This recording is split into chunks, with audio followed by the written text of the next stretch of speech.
기아차입니다. 네. 네, 현대차보다 기아차가 더 좋을 것 같다.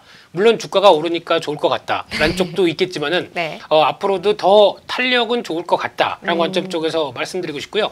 오늘 앞서서도 잠깐 한미 정상회담 관련된 얘기를 상당히 많이 하셨는데 네. 거기서 이제 중요한 거는 의제는 분명히 북한의 비핵화 관련된 여러 가지 또 문재인 대통령의 어떤 운전자 역할 얘기는 하셨는데 그 이면에 가려진 쪽은 또 하나가 있죠. 또 한 분야는 이번에 문재인 대통령이 가서 또 조율을 할 분야 중에 하나가 자동차 관세 쪽입니다. 네. 이쪽에 대해서는 얘기가 잘 안 나오네요. 근데 맞아요. 상당히 온통 북한 얘기밖에 없어요. 지금. 그렇죠. 상당히 네. 중요한 부분들인데 그래서 이제 지금 미국은 벼르고 있죠. 미국 유럽 쪽의 독일 자동차, 일본 자동차에 대해서는 수입차에 대해서 25% 관세를 매기겠다라고 유럽과의 무역 전쟁을 한 발 더 나가느냐 마느냐에 대한 또 여러 가지 쪽에서 하나는 또 한 축이 한국입니다. 한국도 너네도 같이 싸잡아서 수입차 관세에 대해서 부과를 하겠다는 입장인데 최근에 나오는 조율을 보게 되면은 먼저 김종인 위원장이 가서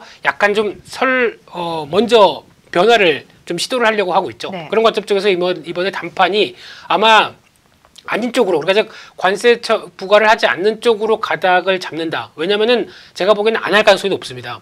지금 특히 한미 정상회담을 한다는 얘기는 네. 한국과 미국의 동맹 관계가 끈끈하다 이런 거를 보여줘야 되는데 네. 그게 그래서 이제 북한한테 너네 허튼 짓 하지 마. 비핵화 우리가 제재를 하는 과정 쪽에서도 허튼 짓 하지 말라라고 하는 동맹 관계를 보여줘야 되는데 그런 어떤 동맹 관계를 깨는 듯한 또 관세를 부과한다라고 해야 되면 좀 말이 안 맞겠죠. 그렇기 때문에 우리는 끈끈하니까 관세 관련돼서 한국은 제외 이런 식으로 나올 가능성이 높겠다라고 네. 바라보게 되면 그에 따른 우려감을 좀 불식시킬 수 있다는 관점 쪽에서 자동차 쪽은 바라보고 있는 상황들이고요. 또 하나 더 중요한 부분들은 무엇보다 잘 팔립니다. 미국에서 이번에 3월달 자동차 판매 흐름을 보시게 되면은 현대 기아차 의외로 선전을 많이 했습니다. 근데 왜 이렇게 안 좋다고 그랬을까요? 작년 4분기에 워낙 안 좋았기 때문에 그에 따른 여파가 그대로 이어지면서 자동차 쪽에 대한 시각이 안 좋은 것 뿐인데 네. 많이 안 좋았기 때문에 회복은 들어간다라는 관점과 함께 또 하나 현대 기아차 고위분들 계시면은 꼭 드리고 싶은 얘기가 그거거든요. 잘하는 거 좀 하자. 저희가 좀 강점 있는 걸 하자라는 쪽이라고 하게 되면 그래도 현대 기아차가 가성비가 뛰어난 SUV 이쪽은 여전히 무게를 들 수 있는 상황입니다. 그러니까 지금 전기차를 못 따라가고 물론 전기차가 그래도 어느 정도 좀 성과를 내고 있다고 하더라도 못 따라가고 한다면은 그래도 광활한 미국 대륙에서 어느 정도 덩치를 안고 달릴 수 있는 자동차라고 하게 되면 SUV가 맞겠죠. 그리고 미국도 어떻게 보면 패밀리카에 대한 대명사는 SUV입니다. 그래서 지금 혼다나 지금 도요타에서 가장 잘 파는 차 중에 하나가 어떻게 보면 좀 저희 식으로 얘기하면 카니발 같은 사이즈. 그러니까 즉 9인승 같은 이런 패밀리카 사이즈는 보통 다 중산층 되면 세컨카로 갖고 있죠. 네. 그런 쪽을 공략을 하면서 들어가는 이런 전략이 맞다라고 하게 되면 이번에 기아차에서 팰리세이드. 현대차의 팰리세이드 이외에 텔룰라이드인가요? 네, 이쪽에 대해서 판매량이 상당히 늘어나고 있다는 쪽은 고무적이라고 봐야 될 것 같고요. 네.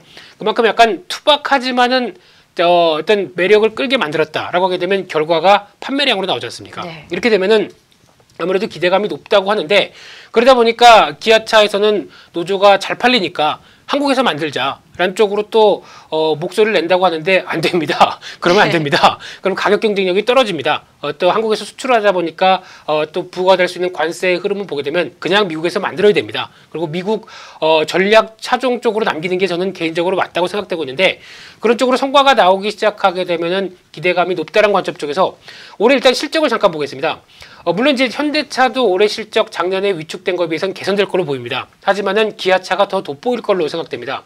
특히 작년 같은 경우 현대차는 적자를 보였는데 기아차는 그래도 선방했죠. 그런 차원에서 올해 지금 흐름을 보게 되면 영업이익이 1조 6,800억 정도, 그러니까 작년에 1조 1,000억 정도였으니까 상대적으로 개선세는 또 뚜렷할 것이다. 지금 계산해 보면 45% 늘어날 걸로 보여집니다. 근데 그를 첫 수가를 이번 1, 4분기 때 적어도 분기 실적 4천억대 이상만 내준다라고 하게 되면 아마 상당히 양호한 걸로 보여지고 있고요. 거기다가 이 텔룰라이드가 실적에 반영되는 흐름들까지 2분기부터 잡힌다라고 하게 되면 실적에 대한 기대감이 상당히 높습니다. 네. 그러면은 지금 올해 적어도 한 1조 8천억대 정도 순이익이 발생한다고 했었을 때 지금 주가 수준이 그래도 그렇게 비싸지 않다라는 쪽, 특히 지금 16조네요. 그렇게 되면은 일단 개선되는 속도와 여러 가지 흐름을 맞췄을 때 주가의 단계는 한 단계 더 레벨업 될 수 있겠다라는 관점인데, 아마 조만간 한미 정상회담과 관련된 얘기들 때문에 약간 좀 흔들릴 수는 있습니다. 단기적으로 좀 4만 원대까지 올라왔기 때문에 네. 한 3만 9천 원대 안쪽에서 한번 매수하는 쪽이 어떨까라는 관점 쪽에서 중기적으로는 확장세 계속 이어간다라는 관점 쪽에서 기아차를 다시 보자 기아차 이렇게 말씀드리겠습니다.